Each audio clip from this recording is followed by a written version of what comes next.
mi esposo aventó mi maleta por el suelo y ladró. Se acabó. Lárgate. Su madre se recargó en la silla, sonriendo como si hubiera ganado. Entonces él añadió. Y ya cumpliste tu propósito. Sentí el pecho apretado. Había gastado hasta el último centavo para sacarlo de una deuda de $300,000, y así era como me lo agradecía.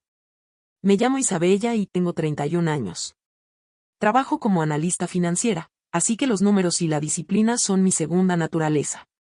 Siempre he sido cuidadosa, ahorrando cada vez que podía, asegurándome de tener algo guardado para el futuro. Cuando conocí a mi esposo, él estaba pasando por un mal momento. Sus ideas de negocio nunca parecían funcionar, y las deudas se acumulaban más rápido de lo que podía manejarlas. Pero me enamoré de él de todas formas. Me dije a mí misma que el amor era lealtad, estar juntos cuando la vida se pone más difícil. En mi familia yo era la que arreglaba todo, la que sostenía a los demás cuando todo se venía abajo. Me daba orgullo ser confiable, ser fuerte para las personas que amaba. Así que, cuando mi esposo tocó fondo, no lo dudé. Pensé. Somos un equipo. Vamos a salir de esto juntos. No era rica ni glamorosa, pero tenía disciplina, ahorros y la determinación para reconstruir. Esa era mi fortaleza. Lo que creía que podía sostenernos a los dos. Pero lo que no sabía entonces era que a veces las personas a quienes les das todo son las que terminan clavándote el cuchillo más hondo. Si alguna vez has sido humillada por tu propia familia, suscríbete ahora y comparte tu historia aquí abajo. La noche en que me lo dijo, sentí que el corazón se me detenía. Estábamos sentados en la mesa de la cocina cuando carraspeó y dijo. Isabella, hay algo que necesito decirte. Las palabras que salieron de su boca casi me tiran de la silla. Me confesó que debía más de $300,000 en inversiones fallidas, tarjetas de crédito ocultas, préstamos que yo ni sabía que existían. Lo miré, atónita, mientras él susurraba. Y no quería cargarte con esto, pero ahora todo está alcanzándome. Quería gritarle, preguntarle cómo pudo ocultarme algo tan enorme. Pero en lugar de eso, me repetí que el matrimonio era sacrificio, que se trataba de ayudarse a atravesar el fuego. Así que tragué el shock y le dije. Vamos a arreglar esto juntos. Desde esa noche trabajé hasta que el cuerpo me dolía. Acumulé horas extras. Vacié los ahorros que había construido durante años. Vendí mi coche, la única cosa que había comprado solo para mí. Cada quincena, cada centavo, lo puse para sacarnos de su desastre. Una noche me besó en la frente y me dijo. Cuando todo esto quede atrás, vamos a ser más fuertes que nunca. Esas palabras me mantenían de pie, incluso cuando el agotamiento me consumía. Pero cuando se pagó la última deuda, algo cambió. En vez de calidez, recibí frialdad. Se volvió distante, despectivo, como si mis sacrificios no significaran nada. El golpe final llegó en una cena con su familia. Él levantó su copa y dijo. Ella solo hizo lo que cualquier esposa debe hacer. Su madre sonrió con burla y añadió. Debería estar agradecida de que la dejemos quedarse. La mesa entera se rió. Sentí las mejillas arder. Fue en ese momento cuando entendí que no había sido su compañera. Había sido su peón. La primera puñalada llegó en silencio. Su familia organizó una cena de celebración cuando se saldó la última deuda. Fueron a un restaurante elegante, brindando por estar finalmente libres de deudas. Mi teléfono permaneció en silencio toda la noche. Sin invitación, sin siquiera una mención. A la mañana siguiente, abrí las redes sociales y vi las fotos. Mi esposo con el brazo alrededor de su madre, sonriendo como si el mundo volviera a ser suyo, ni siquiera aparecía en las fotos. Sentí el pecho apretado mientras deslizaba el dedo por los comentarios de mis familiares. Estamos tan orgullosos de ti. ¡Qué gran regreso! Nadie sabía la verdad, porque a nadie le importó preguntar. Luego vino la humillación de la que no pude esconderme. En una fiesta de unos amigos, la conversación giró hacia el matrimonio. Con una sonrisa burlona, mi esposo dijo. Me casé con ella por sus hojas de cálculo, no por su apariencia. Las carcajadas estallaron alrededor, las copas chocando como si fuera el chiste más gracioso de la noche. Fingí una sonrisa, mientras el estómago se me retorcía. Por dentro, sentí que me habían vaciado el alma. Unas semanas después, deslizó unos papeles por la mesa. Deberías mover parte de tu fondo de retiro a mi nombre. Es más seguro si yo lo manejo. Lo miré fijamente. ¿Más seguro para quién? Apretó la mandíbula. Para la familia. ¿No confías en mí? Esa palabra, confianza, sonó como veneno en sus labios. No discutí. Solo empujé los papeles de regreso hacia él y me levanté. Pero esa noche empecé a reunir todo. Pruebas de cada pago que había hecho, estados de cuenta, transferencias de tarjeta de crédito, el rastro de todos mis sacrificios. Lo archivaba ordenadamente, hoja por hoja, como munición que aún no estaba lista para usar. Me sentía rota, como si la persona con la que creí casarme ya no existiera. Pero poco a poco cambié el enfoque. Me volqué en el trabajo, tomando proyectos que demostraban mi valor fuera de él. Me quedaba hasta tarde, gané el respeto de mis colegas, y empecé a sentir un destello de confianza volver. Él pensaba que yo seguía siendo su red de seguridad, la esposa callada que limpiaría sus desastres. Pero en el fondo yo estaba construyendo otra cosa, fortaleza, independencia, y pruebas de que la vida que él tanto había menospreciado era justo la que pronto me sostendría.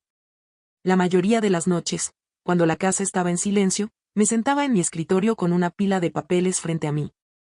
Imprimía transferencias bancarias, comprobantes de pago de préstamos y cada estado de cuenta donde mi nombre aparecía ligado a sus deudas. Hoja por hoja, las iba metiendo en un archivo grueso. Los números no mentían, cada centavo que lo salvó había salido de mí. Incluso guardé capturas de sus mensajes a medianoche. Por favor, Isabella, no puedo con esto sin ti. Voy a perderlo todo si no me ayudas. Sus palabras, desesperadas y suplicantes, ahora estaban congeladas en papel. Guardé el archivo en un cajón que solo yo podía abrir con llave. Por fuera, actuaba como si todavía fuera esa esposa obediente y callada. Pero por dentro, me estaba preparando. Lo que él no sabía era que tenía cada documento que probaba que, sin mí, seguiría hundiéndose. La diferencia ahora era que yo ya no lo estaba salvando. Ya no era la que arreglaba todo. Ya no era su red de seguridad. Había terminado de cargar con sus errores. Esta vez estaba usando mis habilidades para mí, para proteger lo que quedaba de mi futuro, no para remendar el suyo. El ajuste de cuentas venía en camino, y cuando llegara, yo estaría lista. En el trabajo, las grietas empezaron a notarse. Me quedaba más tarde que nadie, escondida entre hojas de cálculo para no tener que ir a casa tan pronto. Una tarde, mi mentor, el señor Harris, se acercó a mi escritorio. Me observó un momento y luego dijo con suavidad: «Pareces cargar más que solo números». Algo en mí se quebró. Le conté todo, la deuda, las horas extras, como mi esposo me había hecho a un lado una vez que las cuentas quedaron saldadas. Él no me juzgó. En cambio, se recargó en la silla y dijo: «Necesitas protegerte, Isabella. Conozco a un abogado que puede ayudarte».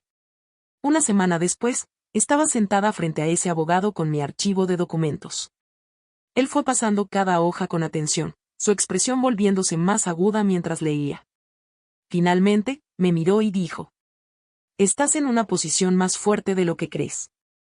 Estas cuentas, estos pagos, legalmente tienes ventaja. Él no puede borrar lo que hiciste. Y no puede tocar ciertos bienes sin tu consentimiento». Por primera vez en meses, sentí el suelo firme bajo mis pies otra vez, pero en casa, la arrogancia crecía. Mi esposo presumía con sus amigos sobre su nuevo comienzo, actuando como si él lo hubiera construido solo. Una tarde escuché a su madre susurrarle a una vecina: «Y ella no se va a ir. Depende demasiado de él». Esas palabras encendieron algo dentro de mí. ¿Demasiado dependiente? Yo había sido quien los sostuvo a todos. Esa noche, mirando el grueso expediente sobre mi escritorio, supe que había llegado el punto de quiebre. Si esperaba más, él acabaría por quitarme todo lo que aún me quedaba.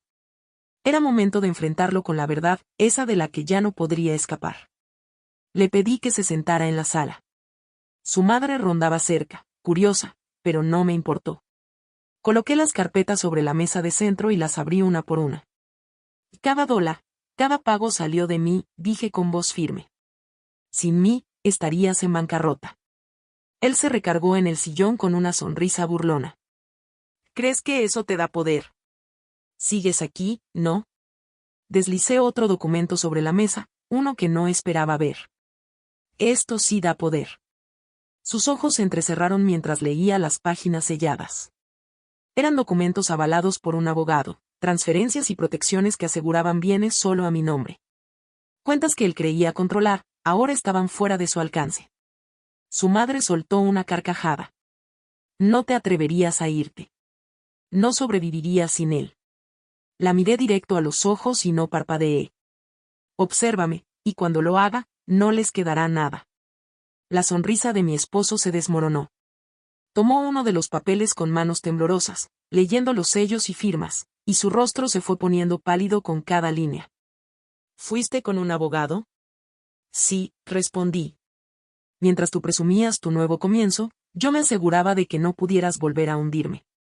La sala quedó en silencio, solo se oía el sonido de las páginas pasando bajo sus dedos temblorosos. Su arrogancia, la misma que me había despreciado durante meses, colapsó en segundos. Por primera vez, vi miedo en sus ojos. No miedo de mí, sino del hecho de que ya no podía torcer la verdad. Sabía que ya me había ido, y que no había nada que pudiera hacer para evitarlo. Salí de esa casa con la cabeza en alto, cargando solo mi expediente, y mi libertad. Durante años me había desgastado intentando salvarlo, remendando sus errores y manteniendo a flote a su familia. Ahora, cada gota de esa energía volvía a ser mía. Reconstruí mi vida poco a poco, con cuidado. Empecé a destinar mis sueldos a cuentas que él no podía tocar, vi crecer mis ahorros, y sentí una paz que no conocía desde hacía años. Cada pequeño logro, un presupuesto equilibrado, una nueva inversión, un ascenso en el trabajo, me recordaba que era más fuerte sola de lo que jamás fui con él. Mientras tanto, él se desmoronaba. El mismo hombre que se burlaba diciendo que solo servía para hacer hojas de cálculo ahora enfrentaba la vida sin las hojas de cálculo que lo habían salvado. Su familia, antes tan altiva y burlona, se quedó en silencio. Sabían que su poder venía de drenarme a mí. Y ahora que esa línea de vida se había cortado, entendí algo. Nunca necesité su aprobación. Solo necesitaba el valor de elegirme a mí misma. Ahora me enfoco en mi carrera, en amistades que me levantan en lugar de derribarme. En construir un futuro que me pertenezca completamente. Y por primera vez en años, me siento libre. Tu historia también merece ser escuchada. Si fuiste traicionada por las personas en quienes más confiabas, no estás sola. Esta comunidad es un lugar donde tu voz importa, donde tu dolor es comprendido y donde tu fuerza puede inspirar a alguien más. Deja tu historia en los comentarios. Las leo todas. Cada experiencia es un recordatorio de que la resiliencia es posible, incluso después de las heridas más profundas. Dale suscribirte y quédate con nosotras, porque juntas demostramos que nadie tiene que enfrentar esto sola.